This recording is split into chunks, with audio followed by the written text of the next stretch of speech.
Hi, I'm Ted Price from Insomniac Games. On this episode of The Game Maker's Notebook, I sat down with Jörg Neumann. Jörg is the head of Microsoft Flight Simulator. And I have to say, this was one of the most fascinating discussions I've had about game development, period. Jörg went into great depth about how Microsoft and Asobo use proceduralism, machine learning, and big data to literally create the world. He talked about how Flight Sim is helping address real world problems today, and he describes some very exciting places Flight Sim plans to go in the future. Join us for a great chat.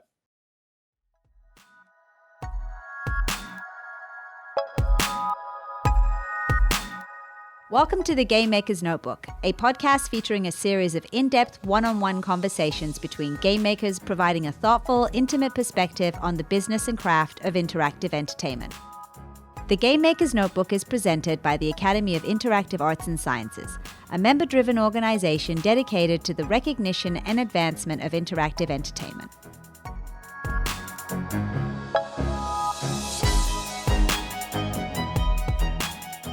Jörg, welcome. Hey, how's it going? It's going great. Thank you very much for coming on. And I want to just ask first, how did you get involved with Flight Simulator? Oh, first as a user back in the day. I remember when I bought my Pentium 60 or something, and I was looking for the best looking games and the most impressive software. And Flight Simulator was always sort of on my radar. I hadn't played the earlier ones, but I finally played that one. I want to say it was the 95 version. I want to say that's true. And it was just awesome. The ambition to have the whole planet, even though, it was simpler then, but the ambition was already there. The Max Fields was there, and the airports were there, and the plane at the time looked amazingly detailed. And I fell in love, like you sometimes do with software. And I always followed it. I never really worked on, so the following versions were all done by an internal team, and I was working on other stuff. But I always had a sort of a super warm place in my heart for the franchise. And then there was a whole confluence of things that happened that sort of brought the idea up to start again. It was about 6 years ago. But we could talk about this later. But yeah, it's been a long time that I was in love with the franchise. Well, how does one make the jump from being a fan to running it? And you said there are a whole bunch of things that happened, but can you sort of take us on a really brief journey? Yeah, the journey was I've been working in games for a long time, and but I've always worked. So the first company I worked at was Origin Systems in Texas. I don't know if you remember them. Yeah, of course. We were working on Wing Commander and Ultima. I was actually on a different group. We worked on a game called Crusader, but at the same time we were working on the Jane series. So flight simming was always part of what I was doing in gaming at one capacity or another. Then we founded a startup, and all kinds of other things happened along the road. And then, so just dialing forward to, I think it was 2012 maybe, I started working on Hololens, which was is a AR device. And as part of that, we had a project called Holotour. And a Holotour, the idea was to basically teleport around the planet and to check out, with the glasses as realistically as humanly possible, what places look like. And we went to Rome, and you could basically wander around Rome and go into the Colosseum. And we had something in San Francisco, and we also did something at Machu Picchu. And I'd never been, Peru sounds cool. And so we basically tried to figure out, how do we get Peru and Machu Picchu in particular to look perfect? And we did a bunch of experiments with photosynth and basically geodata. And at that time, I came across something I actually didn't quite realize, that Microsoft has something called Bing Maps. Like, that me, I didn't know.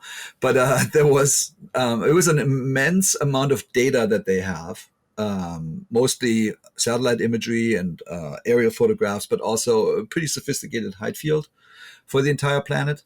So we did that, and the results were pretty spectacular. Like, it really felt like you ended up being in Peru, looking around. We obviously simulated wind and stuff, and that was sort of the impetus of it all. I basically said, man, if we could just do this across the planet, how cool would that be?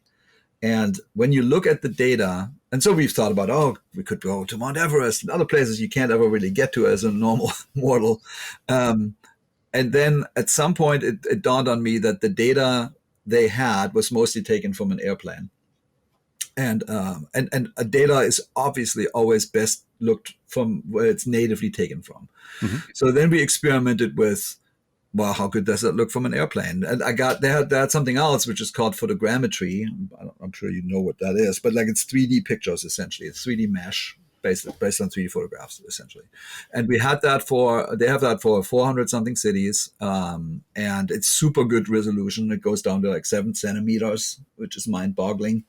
And so we had that available, and I said, let's just try Seattle and see what Seattle looks like.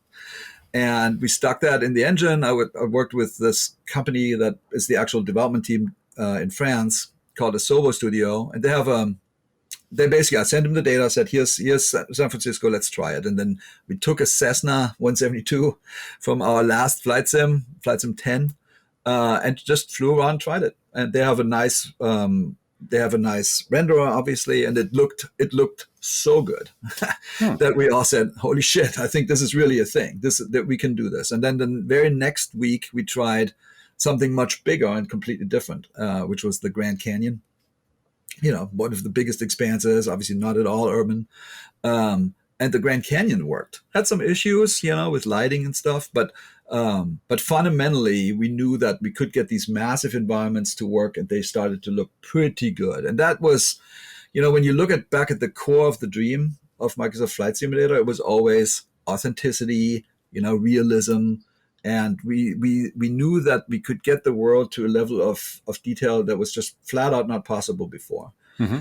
And given all that, and I had obviously read the forums over the years, I had sort of seen that the number one thing that the simmers always wanted, there were actually two things that they typically said. Hey, why can't we get Flight Sim to look as good as GTA or Forza? Why is our hobby not being embraced as much as, cars or whatever? That was one. And the other thing that was predictable. And we always said, we obviously have great engines. Rendering tech has made such improvements that you can get to photorealism or near close to photorealism now without that much effort. But what they wanted on top of that was what we now frame as global VFR. VFR means visual flight rules, meaning you look outside of the window. You don't look at the instruments of the plane to get around. You just look outside the window and you orient yourself after landmarks. And for global VFR to work, you need to have the whole planet pretty damn authentically. And that had never been possible in any of the previous Microsoft Flight Simulator. So with this advent of, hey, we have a ton of data, it actually does work in modern engines that are multi-threaded and have a good renderer and a good streamer. And we have 2 petabytes or 2.5 petabytes of data that you need to store somewhere, which was this mind-bogglingly large number, 2 million DVDs worth of stuff. And so how do you get that to the end consumer? and we had worked on other projects. I had worked on Crackdown and other games. We had worked with the cloud quite a bit, with the Azure cloud. And we knew that we could get massive amounts of data stored and at low latency to end consumers. So that was the other step that was needed. Yes, you can have data that sits around, but you need to get it at low latency and high frame rates to something like a flight simulator. So using that stack, like basically tons of data available, there's a model of Earth that already exists in Bing Maps that we can basically plug ourselves into, a good engine and a great team, and then also Azure that helps us with storage and delivery. That was sort of the baseline. And then we got more and more ambitious, quite frankly, and said, the terrain looks cool, but it's completely naked. It has nothing on it. It's just a picture. And so we then wanted to have all the trees and all the buildings and all the grass and a great water model. And so then we started actually using another element of what's now available on Azure, which is the machine learning center and machine learning algorithms. And we started to derive out of analysis of the aerial data that we have, the footprints of houses and the rooftop shapes and colors and things like expansion of forests, just to understand the footprint. and working through the data and what was available, and then obviously with using AI, we got to something that was pretty damn accurate to real life. We know that we are, nowadays we always say we have found 1.5 billion buildings on the planet, just basically analyzing aerial photographs, and we are planting 2 trillion trees. So all those numbers are, when we started, we had no idea that was possible. But as we kept chipping forward on this dream to get the most authentic representation of Earth, combined with a super realistic flight model and super realistic airplanes, then you have the core of the dream that was always at the baseline of the franchise. And so it took some time, but I think we're pleased with the outcome. I think people like it. Yeah, that's a really great explanation of how you got from where you were in '95 to now, or what you've been done recently. So I have a couple questions about the approach you took, and I apologize because I'm nowhere close to an expert or even an amateur when it comes to ML. But when you say that you were plugging in the data that you got from the flyovers into the algorithms, right? The machine learning algorithms. Were you spitting out sort of inferences about where trees should be and what roofs should look like, and then reconstructing it in the engine? Is that what you were doing? That's exactly right. Yeah. So basically, you figure out where the outline is of the house, and the aerial photographs are oftentimes detailed enough that you can see the color of the roof, and then we infer. Like, we don't, for example, know how high the house is per se. Mm-hmm. And we tried some things that honestly didn't pan out. We tried to analyze the shadow length. We got really, really futuristic and said, we can maybe figure out, if we know when the photograph was taken, which time of year, we can probably figure out how many stories this house has. It didn't exactly work. So on top of the aerial and the image analysis, we are also using OpenStreetMap, which is this awesome open data. I don't know if you're familiar with it, but it's amazing. Like, so many people, it's like Wikipedia, but just for Earth data. Yeah. People, basically anybody, and I sometimes do, type in like a specific house height just because I know the house. And then you can basically make the world better, which is always for me the best thing. Right? If it's open, that generally means that people who care really can get it updated. And yeah, we're totally plugged into that. So it's basically a combination of those two things. It's aerial imagery analysis with machine learning, and then a data validation step. That doesn't mean everything is perfect, but you can infer a lot of things. And then for the trees, it's actually kind of tricky to know what is a tree versus what is a bush versus what is just grass. Yeah. So we have classifications. The machine learning, the interesting thing about machine learning is it gets better and better and better, right? The more you feed it. And so it's actually improving all the time, every day, that we know what is a tree and what isn't. And then we have a land classification system that essentially gives information what are the predominant tree types in an area. Mm-hmm. And we're making that more and more sophisticated as we go. When we launched, we utilized something that we had in Flight Sim 10 already, which they had a pretty good model actually of land class is what it was called. But as we're doing world updates every few months, where we take a region of the Earth and actually take another look at what is the best possible data we can find anywhere on the planet to light up this place and to make it as accurate as we can. And as part of that, we're actually doing more analysis. What are the building types and what are the tree types that are dominating in certain areas? For example, birch forest versus conifers makes a huge difference visually. And so we're sort of working ourselves forward as we upgrade the world. Does that mean that you're also, like, Asobo is upgrading the models themselves? So if you make the inference that there's a certain type of tree here, then they're pulling from their built database of tree models and placing it using the engine. Is that correct?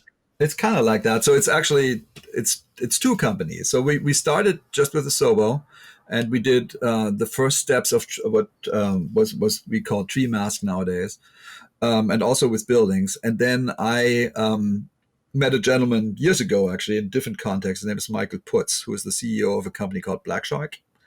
And they had worked on World of Tanks and some other games to do procedural generation of buildings. And they have proprietary tech that is sort of a building generator thing. So we ended up hiring them and brought them into the fold to help us with that particular aspect of the product. So they are making, for example, right now in a few weeks, we're launching an update for it's called World Update for France and Benelux. So what do? Well, we take a hard, long look at what are the dominant building types, say, in the Normandy or in the Bretagne. And then we make some, it's not full models, it's pieces of models. And then you procedurally construct the buildings based on the ML that you get. And same with trees. The trees are actually not full on meshes, they're pieces of meshes. But so they're actually put together procedurally as well. We don't scale tree models like that. We basically, you can imagine SpeedTree does something similar. It's a procedural way to build a tree, sort of in runtime, and all that stuff's built in runtime. None of that is stored on disk. Got it. Okay, that makes a lot of sense. Then that's amazing. And when you think about how important proceduralism is to what you're doing with Flight Simulator, where do you see it going? I think there's a couple of things that I think procedural things will always give you mass. Like it lacks what I think of as soul or specificity. So if you want a specific building, like a very specific, say, church or like castle or something, procedural is maybe not your friend to make an emotional impact, but it gets you close enough to be representative. So if that's your goal, you can flood fill infinite. Like really, it totally changes how you think about game worlds. For example, back in the day, in the mid 90s or something, I was spending a bunch of time building maps and making game worlds and popping down trees on height fields and stuff. And at some point, when you click spacebar 100,000 times to get 100,000 trees, it's a little mind numbing, and that is completely gone, right? So nowadays you can do that. I think it will go. We're looking into things right now with like hydrology data and things like that to really understand water flow and things, and that will actually lead us further. It's still not like exactly reality, but you inch yourself closer to what makes logical sense under ecological conditions. So you would know, for example, because just to go there, seasons are a thing that are important. Seasons, specifically in flight simming, if you fly around in the winter and Sweden is green, it doesn't feel exactly right. So you want to make sure that there's snow, and then likewise you want it to turn spring and then summer and then fall. That is actually somewhat difficult if you derive your data set from aerial photographs, because oftentimes the aerial photographs are taken mostly in the summer because they're trying to avoid clouds. But you can't really get the coloration figured out perfectly. So you end up with a procedural overlay system over textures, and certainly with the trees. Some trees obviously shed their leaves and whatnot. So I think that will make quite a bit more progress on the procedural side of that. But in general, when I look at game worlds, I used to do stuff with grayscale maps and things like that. I'm sure you did too at one point. I think that is probably... that can now be done better. We are either full 3D photogrammetry models if you want to go that way, and or just get yourself aerial data and munch the aerial data as opposed to going the grayscale step. So I think we can make bigger game worlds with greater diversity than I think was probably in my head ever to be possible. Well, where do you currently, right, not looking ahead now, looking at the present, where do you draw the line between procedurally generated buildings and buildings that you are using photogrammetry for or hand construction, like the famous buildings? But obviously, if I wanted to see Machu Picchu, right, difficult to generate that procedurally. But if I want to, if there's this blurry line, maybe it's a specific government building that I'm interested in seeing, or museum or something, that isn't one of the key places people visit in a city. How do you guys decide where to put your effort? So right now, for example, I'm asking, we're doing research, like for example, for the update that I just mentioned, we did probably a month or so of research of what matters. Mm-hmm.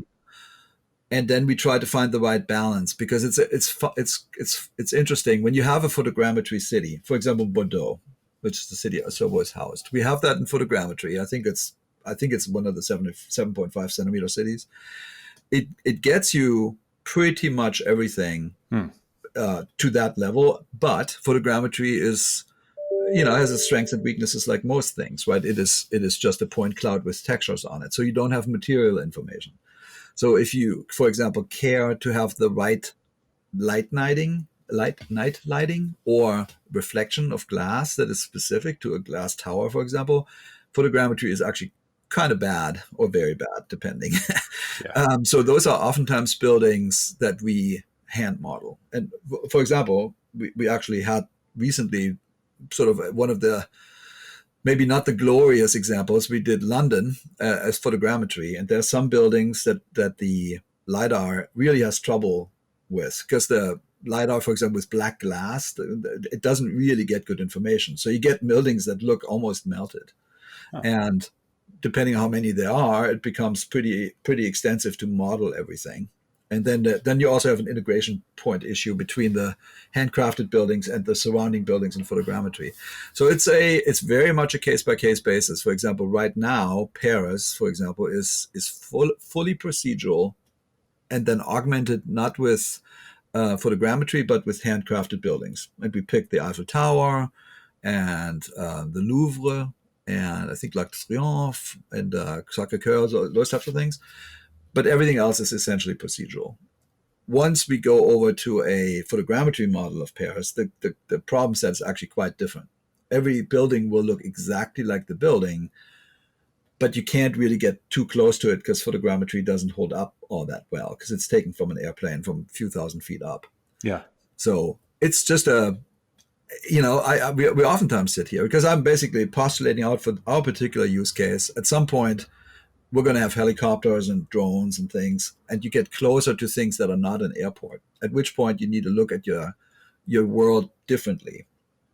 And so those are the trade-offs to be made. And honestly, there's no perfect golden rule for it, but there's judgment. So we're trying to do good judgment. Bridges is one I can tell you are not holding up well in most photogrammetry models, even the voxel ones. So we oftentimes handcraft famous bridges because people like to fly under bridges. They really I want see. them to look great. So we end up hand modeling quite a few bridges right now. That's okay. That's fascinating. Well, speaking of places that players really want to fly, are there any places that you simply can't have because they're top secret, or maybe in a country where they're just the photogrammetry isn't available? There are. So Bing Maps already has their system, which is they blur the imagery based on requests. So, for example, if a government asks them to blur something because there might be a nuclear power plant or a military installation of sorts, their image is blurred. And then when their image is blurred, that actually affects us because it means we don't have it, meaning our ML can't see anything. And what we do instead is we are putting procedural textures in those spaces. But for example, if there would be a nuclear power plant on a field somewhere and we procedurally texture that field, there wouldn't be that building. So there is a discrepancy between the real world and what we have. Yeah. And as you said, there's some countries that have, other restrictions or things that they don't like us to do. And frankly, like I spend a ton of my time right now talking to governments about their data sets. And some of them are very open, and some of them I have to convince that they should be open. But the funny thing is, I mean, maybe it's because of the time we live in and the specific circumstances of our planet. A lot of people can't travel. A lot of people, the tourism industry struggles everywhere. So they see flight sim and they see that people fall in love with places or just visit places that they already love, and they want to help that. So I oftentimes feel like I'm successful by saying, just give me your best data and I'll make sure that people can see your part of the planet in all its glory. And most of the time, I would say, so far, actually, all cases that has that has been true, and they basically then say, okay, we're going to give you whatever data we have available. And because what you end up learning about the planet is that there is no global data provider. That doesn't really exist. The interest is local. The specificity and knowledge is local. But it's a fascinating thing. I said it almost a little bit out of sequence. A few years ago, I think I gave some interview and said, I think in 5 years we have the planet in 5 centimeters. That was maybe a little bit optimistic, but it was based on a trend line that I had based on a bunch of conversations with, scientific institutes or people that make satellites and shoot new satellites into the skies and what their resolution looks like. And I see this trend actually happening, and maybe even to a greater degree than I thought. For example, Switzerland, not totally maybe random in this conversation, but important to me because I'm from that area of the world. Switzerland just made all their data available for free just 3 days ago. And It's awesome. It's the entire country in a point cloud. It's every tree and every building. It's every aerial photograph and historical photograph. It's amazing. And why do they do that? It's for planning. And I love the argument that they made with themselves. They said, well, it was paid for by taxpayers' money. It should probably be public.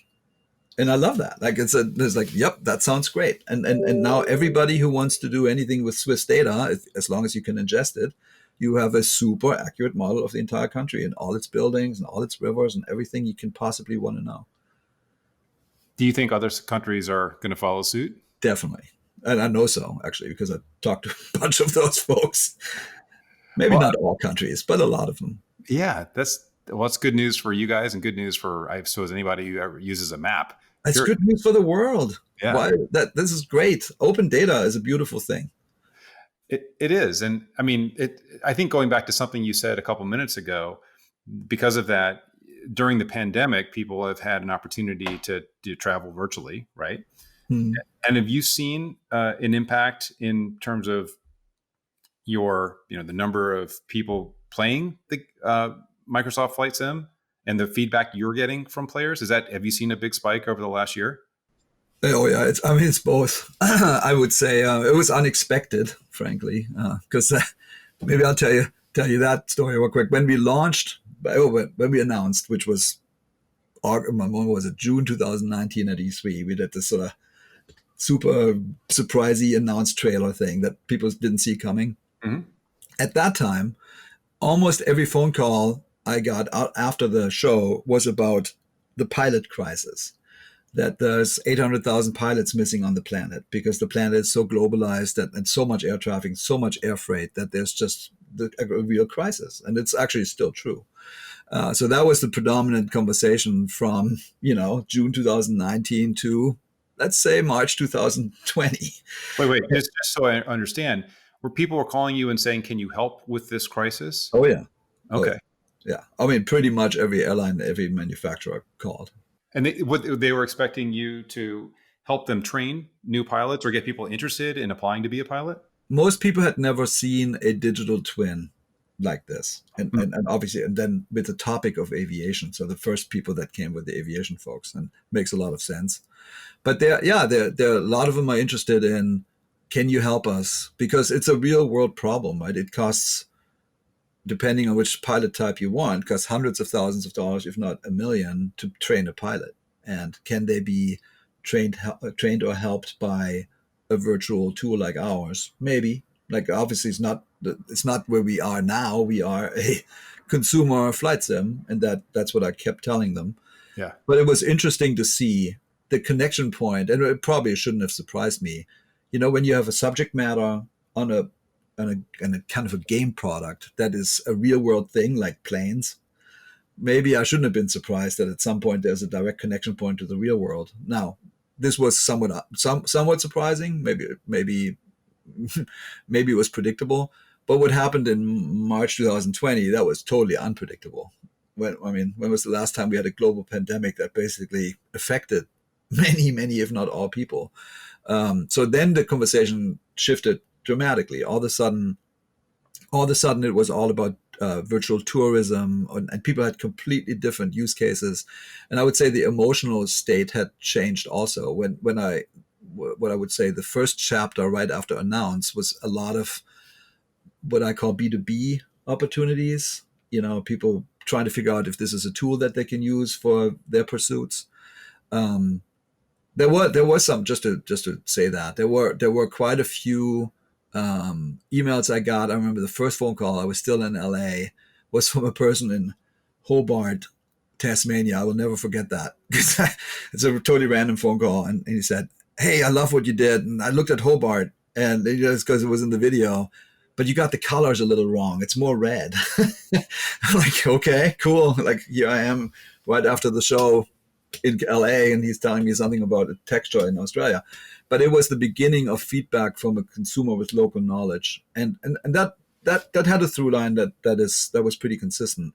But there was a wave, to your question. There was a wave of completely different conversations after the pandemic hit, and like heart-wrenching emails of people saying how they feel. And I had that myself, frankly, but that they can feel like they can either go to places that they can't currently get to, or even close to people that they currently are trying to get to in a virtual space. And it seemed to help. It seemed to actually help people, which was super unexpected for us as a team. Like, all of a sudden, people write us beautiful stories about their life and the impact that the product has on their life, and not in an aviation space, as a very, very personal human level. And it's beautiful and humbling.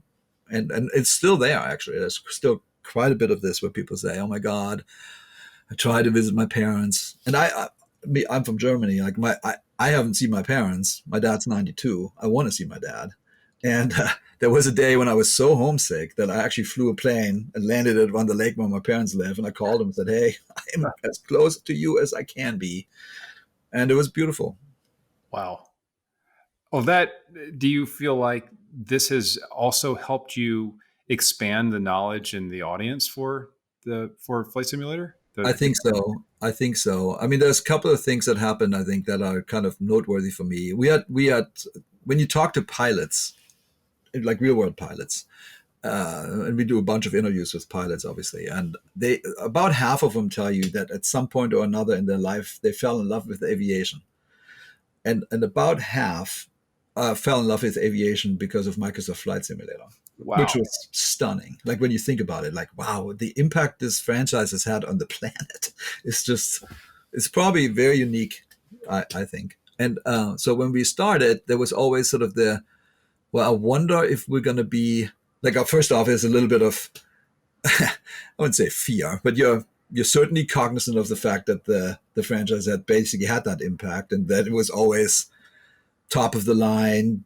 wins all the awards. Oh my God, you're sitting there amongst giants, and you hope that you are doing it justice. But one element of that was, can we inspire a new generation of aviators? Because obviously, the great generation has inspired their kids, but you can see that aviation was maybe not quite at the forefront of childhood dreams as much as it once was. And maybe because of computer games, people play more computer games, possible. But I think now I get so many emails with parents or kids sending me pictures of themselves in their home with their custom setup, or where they fly, and they're like 7-year-olds, and it's great. Because that, to me, I think about that and I said, you know what? Maybe 20 years from now, these are going to be the pilots piloting us across the skies. Wouldn't that be something? Well, it seems almost inevitable. I mean, if 50% of your players, 50% of the pilots out there have been inspired, Yeah, literally, of course, I would imagine that a lot of these players are going to be flying us, yeah. unless we But go you can't. automation at some point. I mean, we try. We try to be humble, right? Like, you can't assume that what you do has that impact, and maybe you hope for it, but Yeah. it's just great to see. I love it. Well, I actually do want to talk a little bit about your audience and understand it better. How much crossover is there between hardcore gamers who are playing Last of Us 2 or Call of Duty, and then your audience? Is there a big intersection? Uh, I'm not sure. I honestly, good question. I'm not sure I know exactly the answer to it. I would say we had a key moment. Like obviously we announced at E3, which was a gaming event, kind of odd, right? Mhm. At the same day, actually, there was the flight sim con, and they were maybe a little bit like miffed that we didn't announce the sim at flight sim con and went to E3 instead. It's a little bit of our DNA maybe. But we a few months after that, we went to London for an event called XO, which is a full-on game event, and and we went there and we had I think 3 stations with our pedals and rudders and whatnot, like the joysticks. And we were a little nervous, right? We're sitting there right next to shooters and racing games, and will gamers even like it? And what we saw was there was always a line that was really great to see, so the interest was high. And then we had a bunch of people that were sort of self-declared Call of Duty players, and we in the team, we tell each other the story a lot, like those guys came in saying, hey, we're hardcore gamers, we're badasses, we know everything. And then almost like, what is this toy that you have? And then they went onto our landing challenges and they started sweating like crazy because it was psychologically that just did not want to wreck the plane, because it feels real. It was so fun to see that, and I would say what's interesting is, I mean, we obviously only launched on PC so far. And on PC, I would say there's the audience is probably a little bit split. There's the people that we call core simmers, people who've been doing it for a long time. They have incredible amount of knowledge. And there's people that I call newcomers. And at Microsoft with Game Pass, we are actually pretty friction free, right? You can play Flight Sim if you have a Game Pass subscription. So that brought in a bunch of people that have probably never ever seen a Flight Sim before. Some of them were core gamers. And you can see the patterns. And what makes me happy is how many of them stayed. That means, because the flight simming is a thing, maybe I should say that, we have a heartbeat it is like a perfect heart. Every day it's almost the exact same number of players every single day. And on weekends, it's almost the exact number of people every weekend. So it's a hobby, right? It's totally not like a game. People for months and months and months and years to come play that and have fun simming. And then we see people that come in and come out, so that those are people that are not simmers. But I'm seeing it grow. So I'm seeing that there's more people coming in, which is interesting. And then obviously in a few months we said summer, so we'll see exactly when that is. We're coming out on Xbox, and that'll be the real litmus test. How do gamers or even core gamers feel about a pretty serious sim? Okay, we're not a game. Like if you look for missions, you won't find any. Not really. So we are all fascinated by it. And we're trying to be as cognizant of their needs and try to help them on board to this new experience as well as we can without sacrificing the soul of the experience, which is as a core sim that's very authentic. But you can make things easier. So I can't answer the specific question about the demographic makeup. I can tell you that we are all, and not just we as development team, this segment of the place at large is super interested, because maybe I should speak to that. One of the unique things about flight simming is there are hundreds, if not thousands, of companies that have made it add-ons because it's been an open platform for a good long time. Some of these people have been making add-ons for 30 years.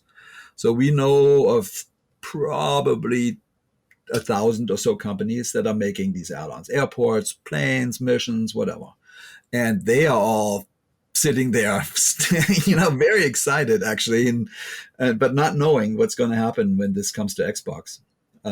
We see some surveys that Xbox audience is very excited. I think I just looked at something the other day where we're like, after Halo, the most anticipated Xbox game this year, which is interesting. No kidding. So Wow. we know, so we know there's going to be a ton of people looking at it, and then there's going to be a big decision. I call it, I probably should change the name, but I always call it the Google Earth syndrome. Google Earth's cool. People go Yeah. there 1-2 times, look at their house, look at where they were born, where their family lives, where they go on vacation, and then they're out and never come back. Right. I think we're trying to help people learn what flying is and make them fall in love with aviation. Because when you do it, like aviation seems like such an abstract thing, but it's so fun. I mean, Ted, you've been in gaming forever. I don't know if you're a flyer, but flying is super fun. Well, Like, my brother and my father are both pilots, and so I'm not professional. I mean, they have their pilot's license and they have a plane, and they've taken me up. I personally have never had an interest in it, but being up in a small plane is quite an experience for me. So yeah, it's like swimming. It's like swimming in air. It's beautiful, and what's also fascinating about the product is, typically we make missions and we try to sort of construct something that is emotionally interesting with a what I call a 4D digital twin like ours. The fascinating thing about flying is that every flight's different, and it's totally unexpected. And given that we have real time weather, which means you have no idea what's going to happen. It's an adventure. Every flight is an adventure. So it is like out of the box, just because it is what it is.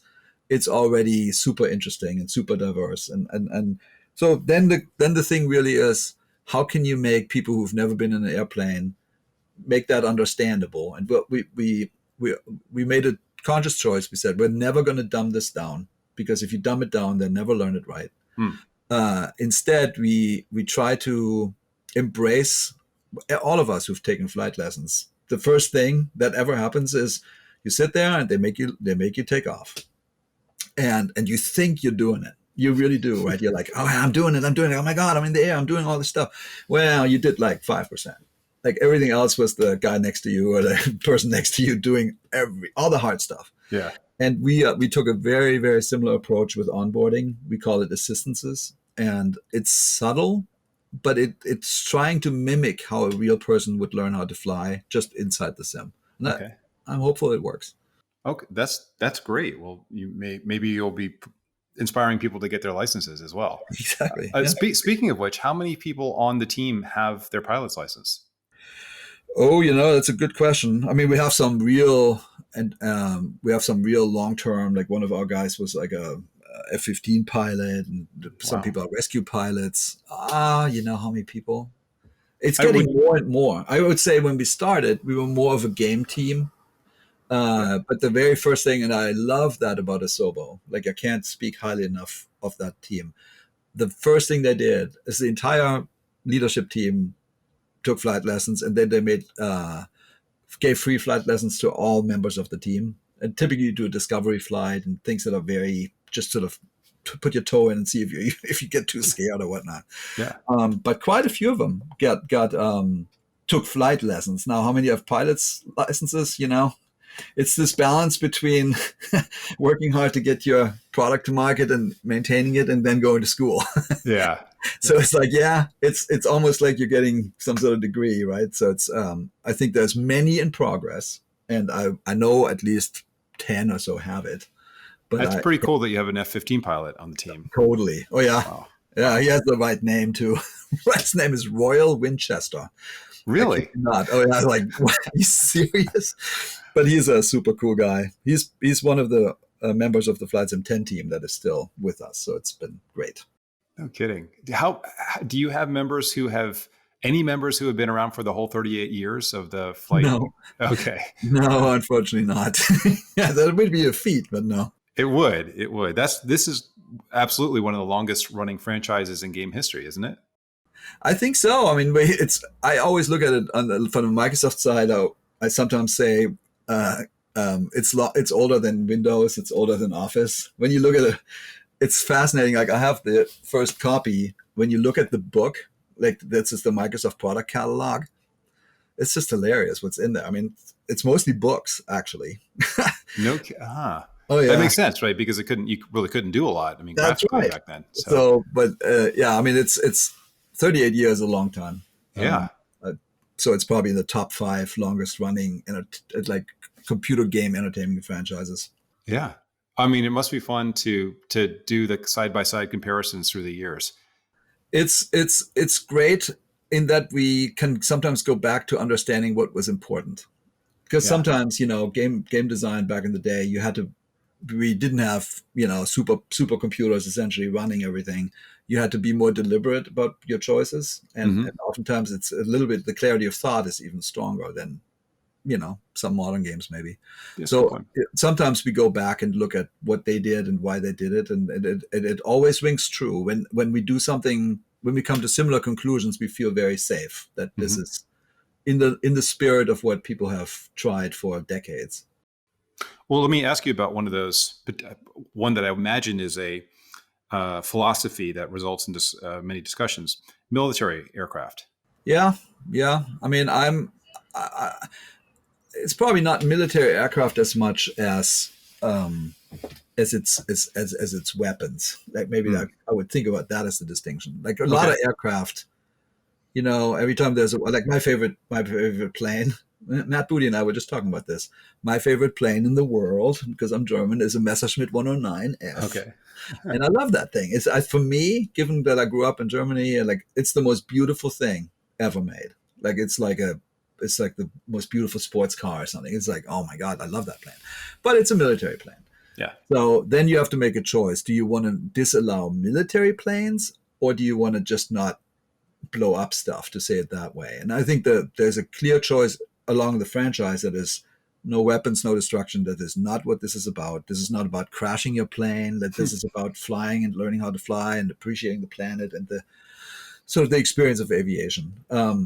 There's Microsoft back in the day made another product called Combat Flight Simulator, which is a totally different beast. Frankly, it has its own totally legit, right? It was cool series of I think 3 games, but that is not what we are. Yeah. Well, what about experimental aircraft like the Bell X-1 or other like historical aircraft that might have military ties? Do you guys talk about those? Yeah, we are, and we are. There's something. I'm very cognizant of history of aviation, and Yeah. I oftentimes joke. Many countries actually think that they invented flying. It's funny. It's kind of Well, funny. who did? I mean, Like, growing up in America, we always thought it was. I've always assumed it was the Wright brothers. right, yeah. And the Germans think it's Otto Lilienthal, and the French it was Blériot, and and the Brazilians have their own, the Russians have their own. Like there's a lot of these stories of first, and it's it's all good. Yeah. But no, I mean, I honestly, I personally I love classic planes, and but it's not about me. I think the aviation, it's not been thousands of years or something, right? It's been with us for a little bit over 100. Right. So I think embracing that is a big deal. Some of these airplanes are still preserved in museums. Some of them are falling apart. So we're actually looking at some of those things and can we help there? Can we do something? And I think you'll see us do that. And to the experimental aircrafts, oh yeah, we wanted all that at launch, but you can't. Like at some point you pick your battles. But we have a concept that is, we call it internally anyways, famous flyers. And there's things exactly like the Bell you were mentioning, or the Stratus Flyer, or the White Knight. And there's the Sky Baby. We all love the Sky Baby. It's now sitting in the Smithsonian, smallest plane ever made. We love those things. And so at some point, because this is not a once and done product, all of us working on the product are saying we're doing this for the next decade plus. So that gives you a different perspective of the here and now. You don't have to do everything at some magical moment that's called your ship date. You can take your time and do it right and listen to the audience. That's actually, we probably didn't talk about the audience enough and how they influence us. They influence us every day. Like I've been working on games since the early 90s, and I've never had that. And I can't believe I missed that. It is the most beautiful thing. It's the most rewarding thing I've ever had. But where there's millions of people giving you input into things that they know so much about and care about. And all you really need to do is listening carefully, try to funnel it, make it actionable, and prioritize based on what they're telling you. So it's never about what do we want to do. Really, it's genuinely, when we have our planning meetings, it's about, okay, what are the priorities we've heard from the community, and it's great. Well, I will say that I read a great IGN review of Microsoft Flight Sim, and the person who wrote the review was a former Air Force pilot. And he was saying that he was just gushing about the game and loved it. And he said, though, Cool. man, I wish there was a C-130 in this game. I mean, me too. Trust me, like there's all kinds of things I want, but it really is that way that we say. We haven't done it yet, but there was a moment like probably 2 years ago where we said, what, maybe we just put up a wish list. I like that on GOG. I don't know if you'll go there, like the wish list of all games that people want to be ported over. Why not? What plans you guys want? And then we can go. I'll throw in my vote for an SR-71. That's the because but the SR-71, it's been announced by Milvis. That's the cool thing. Like we have these creators, many, and they announced it that it's coming. I'm so excited. Great. Oh my god, I love that thing. That is so cool. So you, I mean, just going back to what you had said earlier about having a lot of folks who contribute outside of Asobo to the game, right? So the add-on creators are just as enthusiastic as you guys are, right? They're all staffing up. It's and they're such specialists. Like, I mean, I'm telling you, I'm learning so much stuff. Like there's people, for example, in Russia, and we look at a Russian plane and say, oh, that's cool. It's a plane in Russia. That's not kind of neat. But they live in Russia and they know what it's like to fly in Russia. And they also know why the plane was made the way it is, because it exists in Russia and it gets bitter cold there. And if you have too much fluids, the thing doesn't work at all. It literally falls from the sky. So they do everything electric. You would never know these things. Yeah. So we are basically trying to. We have an SDK. I don't know if you know that, but we have an SDK so people can pretty much they can make their own stuff, and they tell us whatever features they want in the SDK, and then they announce their products, and that has honestly 0.0 to do with us. They just do what they love. And my thing is actually, I try to, we're trying to make some new things just to light up new features, right? Because we should as a platform. And I'm trying my hardest to stay away from what they are already making. So if somebody says we're making an SR-71, it automatically means I will not. Yeah. Right? Because that's their thing. It's their business, right? I want them to be partners, not anything where we have some sort of competition. Why would I want that? There's so many planes to be made. Yeah. Yeah, no kidding. Wow. So just as the last couple of questions, when you look ahead to say 10 years from now, what gets you most excited about where flight sim could go? I think flight sim, we'll have covered all types of aircraft by then, meaning things we don't have, helicopters, there's tons of VTOLs, there's obviously all the electric. There's a revolution going on in aviation right now with electric. When you say electric, you're talking about electric propulsion specifically? Yeah. Okay. Like all the, like Archer and Volocopter and Lilium and all those companies that make autonomous or want to make autonomous flying vehicles, right? That I think that's going to be really a thing. Like there's lots of momentum behind it.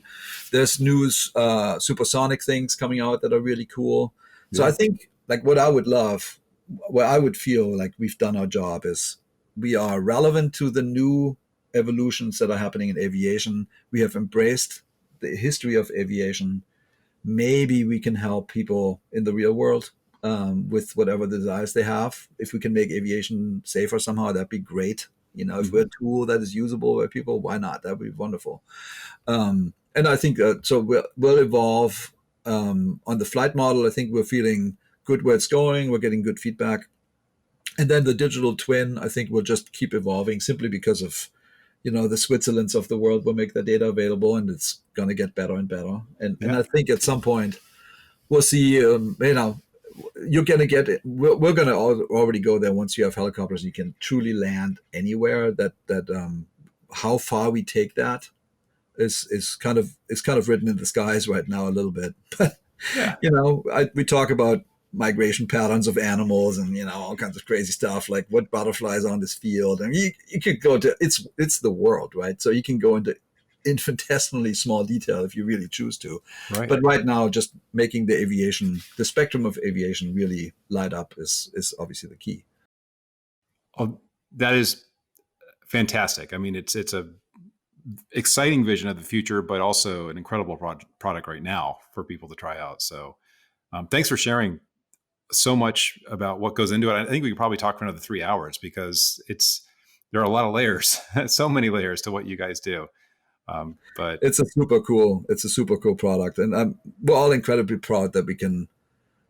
We were hoping we could take it forward, and I think we took it forward a little bit. So yeah, we're all very happy this is working out, and that we've been embraced by the audience. Nothing ever happens if you don't have an audience, and they've been incredibly gracious with their time and their know-how. I mean, they know so much more than we do, right? We're almost like the vessel that listens, and we try to synthesize everything they tell us, and then I think we can do something fantastic together. Right on. Thank you, Jörg. Of course, it's a pleasure.